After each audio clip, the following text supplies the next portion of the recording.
social distancing at the chamber, something we call happy hour with Hammer, as always, joined by the CEO of the Arizona Chamber, Glenn Hammer. My name is Garrick Taylor. Glenn, good evening.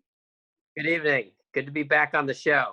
Let's jump into the headlines. That indispensable tool of working from home, Zoom, announces that it is bringing 500 jobs to Arizona. Your reaction? 500 jobs in the middle of a global pandemic of a company that is like a Google now. You Zoom, and we're on Zoom right now. It's just such fantastic news. You were commenting, Glenn, that having a university in the Valley that produces lots and lots of engineers, it doesn't hurt. So, ASU made a big bet on building up the country's largest engineering enterprise. I lose track if there are 20,000, 25, 30,000. It's the largest in the country. And that apparently was a major reason why Zoom decided to come to the Valley. Now, another reason is we've got a great business environment. And another reason is we've got the best economic development entity in the country in the Arizona Commerce Authority. And a governor who, when he's not doing a great job fighting a global pandemic, has remained the chief marketing officer of the state. Just really a great day on the jobs front for Arizona. Glenn, even Dr. Crow has commented on some of these rankings in national publications. You got to wonder, but when you get tagged with being the most innovative university year after year after year, that's got to help.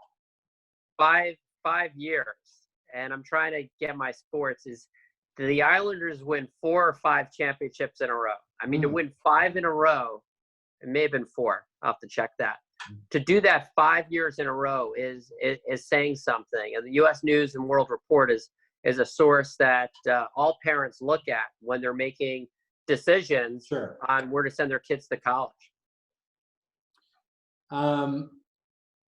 Glenn, you commented on this, but this is a big jobs announcement during an economic time that it's been a little bleak, but good to know that the economic development folks, maybe they're working from home, but they don't have their feet up right now, do they? No, and it's a great lesson to all of us too. We've got to keep on grinding. And the governor, a lot of Arizona and the national economy had to freeze as we made sure that we had necessary hospital capacity. But what sometimes gets lost is that you still have 70+%, at least in Arizona, of the economy that was kept going. So manufacturing never shut, mining never shut, construction never shut. A lot of retail, particularly when it came to food services, never shut. And he even kept activities like golf and recreational activities like our state parks open. So, we were in a better position than I think a lot of other states to continue with the programming of bringing new jobs to the state of Arizona. And this is, you want to talk about Exhibit A, here you go. Yeah, it's a great example. Let's hope that some more jobs announcements are right around the corner. From what I've read in the New York Times and Wall Street Journal, it's possible that that's the case. And then I think back to last week, which seems like 10 weeks ago at this point, and President Trump is visiting the Honeywell facility that, in addition to making the world's most coveted piece of personal protective equipment in the N95 mask, they've added or will be adding 500 manufacturing jobs right here in Arizona. So, I mean, this is good news, because as we move through an incredibly damaging and deadly natural disaster, we will move through it. And the fundamentals of Arizona's economy were super strong coming into it. And it's clear to me that they are probably stronger in terms of the attractiveness with respect to the 49 other states. We're less dense, great business environment, great, a lot of other attributes coming out of it. All right, issue 2, Glenn, something that you and I do throughout the day in this work from home period is we play talk show host. Today you moderated a webinar with really a great panel of professionals from ASU, talking a little bit about epidemiology, contact tracing, modeling, and just the university's engagement on this. Just your impressions from the conversation that you moderated today. Well, we'll stick to the the ASU theme today. It's just great that our universities are working so hard. All of our three public universities are working so hard to deal with all the different aspects of this pandemic. So we had four doctors, including world-renowned Ponch. He's like Madonna, Prince. He goes by one name, and he's earned it. And what we learned is that ASU is really contributing quite a bit when it comes to even manufacturing personal protective equipment, when it comes to testing, when it comes to contact tracing, and when it comes to modeling. And they're bringing all these different units of the university together to help the state and local officials with whatever assistance may be needed. Glenn, our mutual friend and colleague, Courtney Coolidge, and I did a webinar yesterday with some lab professionals at ASU. And this PPE production is really interesting because it's not just on site that they're cranking this stuff out. They're doing a crowdsourcing model where they're grabbing the resources of 3D printers from wherever to turn this stuff out. It's impressive.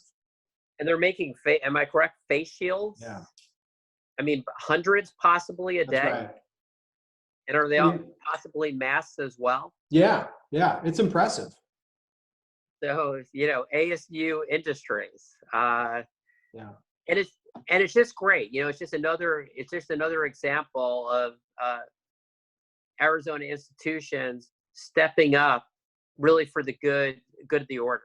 Yeah, this is one of those times, Glenn, where I'm sure that a New England college town in the fall is lovely and all, but when it comes to a global pandemic, you want these powerhouse universities in your backyard to be able to address these very real problems. Well, one of the great things that Arizona has going for it, and this is from a guy who comes from New York, is how collaborative it is. And it's always collaborative. In good times, this is an easy town to come in from anywhere in the country, anywhere in the world, and make a contribution. But I would say that during this pandemic, it's even been more so in terms of the level of collaboration and just all of us working together for the betterment of the citizens of our state. Yeah, absolutely impressive. These universities have global reach, and speaking of global, right next door, our friend to the south, Sonora. Viruses don't respect borders, so they've got their own issues there. Our governor, Doug Ducey, calling Sonora Governor Claudia Pavlovich today. Your thoughts on that conversation? Well, the governor has established the model binational relationship. I mean, whether you're talking Mexico City or Washington, D.C., diplomats in both countries will say that that is the relationship to model. So Governor Ducey's put a ton of attention into the relationship with Governor Pavlovich, and the results have been just incredible, particularly in the manufacturing side. So as we know, there's a bipartisan move, and that's just going to accelerate to bring supply chains from Asia back to North America. This is just another reason to be very optimistic about this region, because we know the two governors are going to work very closely together so we could build stuff together, like electric vehicles, for example. Yeah. The Lucid Motors being, an exhibit of that. Nikolai, and another one. Our guest last night from Germany talked about the federal system in Germany, where you've got governors who have to make decisions for their own states. We've got that here. Mexico, similar issue. You have federal authorities from AMLO's administration, but a lot of this responsibility in the public health area, it's going to fall on governors and mayors in states like Sonora. And that seems to me to be far and away the best way to deal with it, because the governors are much closer to what the people need than a national administration. But what's happened here, and I can't really speak to Mexico, but what's happened here is that there has been very close collaboration with the administration and the 50 governors, and Vice President Pence, in particular, being charged by President Trump to run the task force.